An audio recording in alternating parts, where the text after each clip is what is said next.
Hello. सब ठीक ठाक। तो मेरा नाम है ज्ञानेंद्र। आज हम पढ़ाएंगे आपको साइंस। साइंस में पढ़ा रहे थे हम दूसरा लेसन स्टार्ट किया है कल ही मैंने। तो आज इसके आगे पढ़ेंगे। चलिए आइए देखते हैं। दो फार्मूले हैं, आपको लिख लेने हैं। ये फार्मूले कौन से हैं बेटा जी? पहला है, जब विलयन के द्रव्यमान प्रतिशतता द्वारा द्रव्यमान निकालना हो तो जो विलेय हो पदार्थ होगा जिसकी मात्रा कम होती है विलेय होता है, विलेय का द्रव्यमान रख देंगे, नीचे पूरे विलयन का द्रव्यमान रख देंगे और गुणे 100 कर देंगे तो आ जाएगा हमारा विलयन के द्रव्यमान प्रतिशतता द्वारा द्रव्यमान। यानी कि द्रव्यमान जो होगा उसका परसेंटेज आ जाएगा। समझे? समझ आ गई बात? अब क्या है, विलयन के आयतन प्रतिशतता निकालने के लिए नीचे विलयन का आयतन रख देते हैं, बस यही अंतर है। ठीक है, सवाल हो सकते हैं आगे बनेंगे तो ये फार्मूले आप लिख लिए, सवाल बनेंगे तो बता दिए जाएंगे। ठीक है, अगर होंगे आपके सिलेबस में तो इसलिए ये फार्मूले लिख लेंगे। अब हेडिंग है मिश्रण को पृथक करने के तरीके।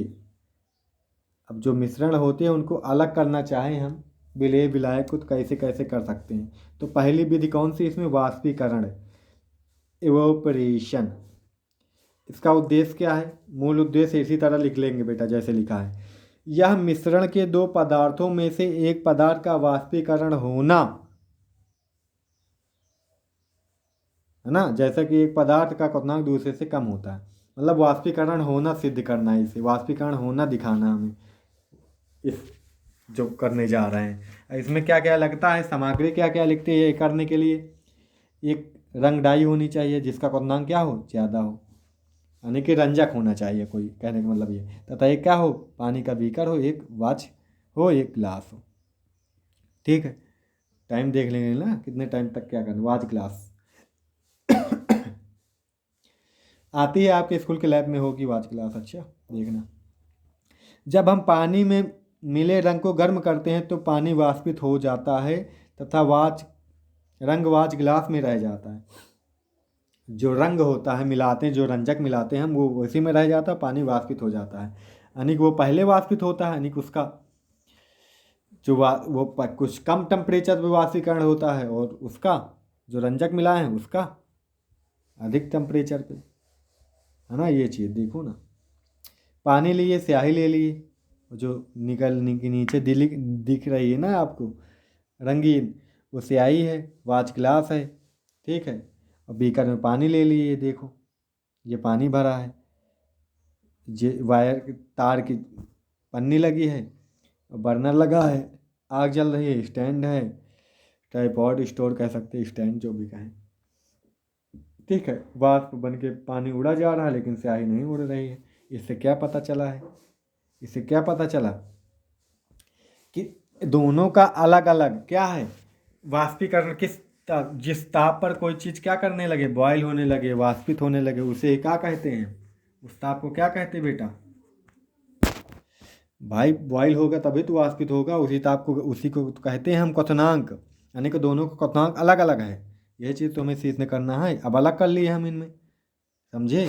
पानी अलग हो जाएगा, वो एक पदार्थ अलग हो जाएगा, दोनों अलग अलग हो जाएंगे ना। समझ आ गई बात? अब केंद्रीकरण, सेंट्रीफ्यूगलेशन क्या बोलते हैं, सेंट्रीफ्यूगेशन। इसका उद्देश्य क्या होता है? जब किसी पदार्थ को तेजी से घुमाया जाता है तो वो भारी यानी कि डेंसर, डेंसर मतलब सघन, भारी कण नीचे की तरफ दबाव डालते हैं तथा हल्के कण ऊपर की तरफ चले जाते हैं। चलो अब इसको, इसके लिए क्या चाहिए? दूध से क्रीम पृथक। इसी तरह अब दूध से क्रीम कैसे पृथक होती है? अब केंद्रीकरण द्वारा, समझे? ये अब केंद्रीकरण का उदाहरण है, समझे?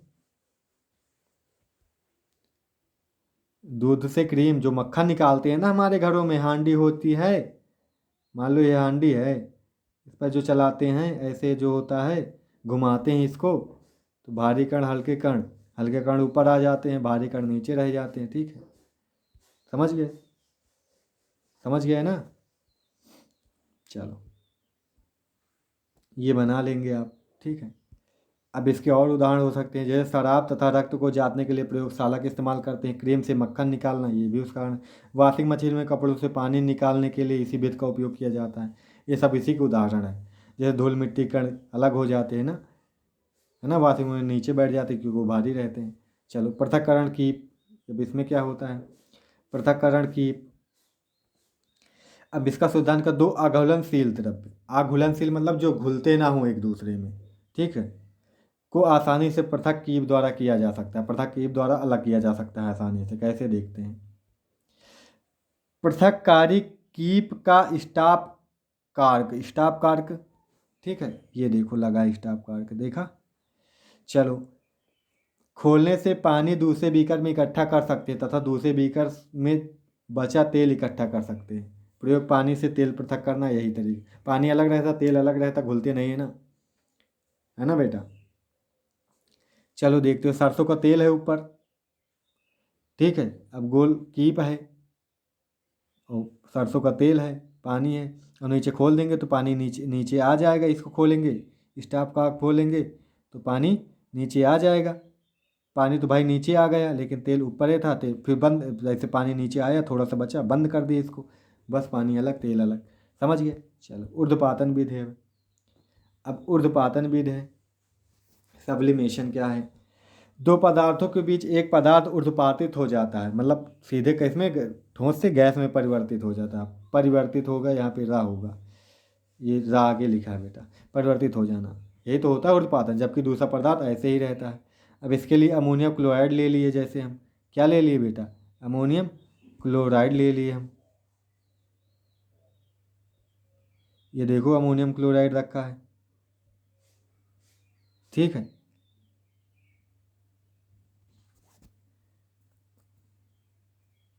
फनल रख दिए उल्टा करके। अब इसको बर्नर द्वारा गर्म कर रहे हैं तो अमोनियम क्लोराइड तो सीधे गैस में बदल जाएगा, है ना।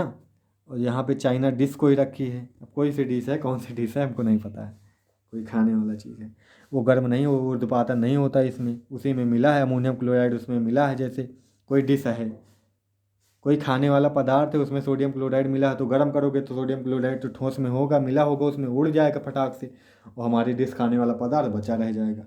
समझ आ गई बात। वही चीज़ यहाँ पे की है, ठीक। जैसे अमोनियम क्लोराइड खाने का नमक के मिश्रण को आसानी से अलग किया जा सकता है। अमोनियम क्लोराइड है, खाने वाला नमक है, तो दोनों को आसानी से अलग किया। नमक मिला दिया, अमोनियम क्लोराइड उसे मिला दे, अब इसको गर्म कर दो नीचे से, अमोनियम क्लोराइड उड़ जाएगा, नमक नमक बच जाएगा, नमक से अमोनियम क्लोराइड अलग कर लिए। समझे। कपूर नेपथलीन के गोलियां एंथ्रासीन अमोनियम क्लोराइड ऊर्ध्वपातन द्वारा अलग हो जाते हैं। अब क्रोमेटोग्राफी है, इसको भी पढ़ लेते हैं सर जी, इसके बाद और भी पढ़ना है, सब पढ़ लेंगे। आज ये विधियाँ ख़त्म कर लेते हैं, ठीक। आज ये विधियाँ ख़त्म ही कर लेते हैं, हो सकता है, कोशिश करते हैं। क्रोमेटोग्राफी में क्या करते हैं सर जी, किसी मिश्रण में रंगीन यौगिक रंजक कणों को पृथक कर सकते हैं। कोई रंगीन यौगिक है, उसमें जो रंजक कण होंगे, मतलब रंगीन यौगिक में जिन कणों की वजह से यौगिक रंगीन होगा, उन्हीं को पृथक करना है हमें। किसी सोखने वाले फिल्टर पेपर की सहायता से जब पानी के कण ऊपर की ओर दो, किसी भी विलयन का दो अलग अलग रंग के साथ जाते हैं तो क्रोमेटोग्राफी पेपर द्वारा दोनों पृथक हो जाते हैं, क्योंकि दोनों रंग अलग अलग गति से सोख लिए जाते हैं। समझे बेटा। एक्सपेरिमेंट देखो, कागज़ की पट्टी है, कागज़ की पट्टी है, स्याही के निशान, देखो यहाँ पे कागज़ की पट्टी इसी में लगी है, वो अलग दिखाई गई है। कांच की छड़ लगी है, जार लगा है, स्याही का निशान है, जल है। जब दो अलग अलग हैं, जैसे कागज़ की कोई पट्टी है, इसमें कोई पट्टी है, अब दो अलग अलग पदार्थ है, इसमें सोखने का अलग अलग काम करते हैं। मान लो एक अलग स्पीड से सोखा है, एक पहले सोख गया, एक बाद में सोखेगा, एक पहले सूख गया, एक बाद में सूखेगा। एक जो पहले सूख गया उसको, जैसे सूख गया उसको हटा लेंगे कागज़ की पट्टी को, वो अलग हो गया। जो एक बचा अभी नहीं सूखा था वो अलग बच गया। समझे। इसी तरह पृथक करते हैं, जैसे काली स्याही में उपस्थित रंजकों को क्रोमेटोग्राफी द्वारा पृथक करते हैं। अब कोई कोई क्लास काली स्याही किसी में पड़ गई है, उसको इस तरह पृथक कर सकते हैं, उसका काला रंग हटा सकते हैं हम इस तरह करके। समझ गए बेटा। अनुप्रयोग, जैसे रंग या डाई को पृथक करने में, क्लोरोफिल से पिगमेंट पृथक करने में, खून से ड्रग्स पृथक करने में। अब खून में ड्रग्स ले लेते हैं ना, कोई नुकसान करता है, अब खून से ड्रग्स हटा देते हैं हम इसको, ठीक है। क्या आप सोच सकते हैं कि जब किसी खिलाड़ी का डोपिंग टेस्ट होता है तो खून का क्या करते हैं, यही करते हैं, डोपिंग करते हैं ना। एक हमारी एक नाडा होती है जो हमारे इंडिया में काम करती है, एक वाडा होती है जो इंटरनेशनल में काम करती है। सभी खिलाड़ी जो खेलने वाले जाते हैं कोई नशा तो नहीं किए हैं, उन सबकी जांच किया करती है वो। समझिए, वाडा पूरी दुनिया के लिए काम करती है और नाडा हमारे देश के लिए। अगर कोई ऐसा मिल जाता हो तो उसे बैन लगा देते हैं, आपको खेलने की अनुमति नहीं है, आपने गलत किया, ये अपराध है। अच्छा बेटा, समझे, ऐसा होता है, डोपिंग करना इसी को बोलते हैं। अब है आसवन विधि। डिस्टिलेशन क्या होता है बेटा?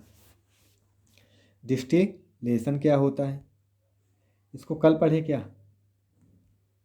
इसको कल ही पढ़े। हाँ, पूरे तो हो नहीं पाएंगे आज, देखो बहुत सारे हैं ना। इसको कल पढ़े बेटा?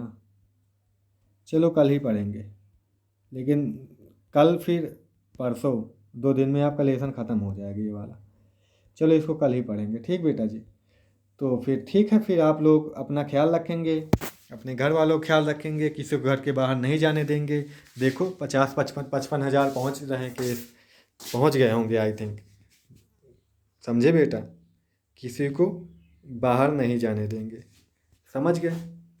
समझ गए हैं तो प्यारी सी स्माइल दे दो, और अपना ख्याल रखना, अपने घर वालों का ख्याल रखना, खुद का ख्याल रखना। फर्जी घूमना नहीं है, पढ़ते रहना, समझते रहना, नोट्स रिवाइज करते रहना। भूल जाएगा तो वीडियो फिर से देख लिया करो, और इन वीडियोज़ को शेयर करो। जो भी पढ़ते हों, आपके गाँव में हों, जो आपकी 8वीं 9वीं में गए हों, उन सबको बोलो यूट्यूब पे चैनल है माइंडफुलनेस क्लासेस, ज्ञान सब बढ़िया पढ़ाते हैं हमारे स्कूल के, आप पढ़ सकते हैं। ठीक है, वो भी पढ़ें यार, आराम से कॉपी बनाएं, लिखें, पढ़ें, वो भी सब पढ़ें, सब पढ़ें। ठीक है बच्चे, तो चलते हैं। Thank you so much.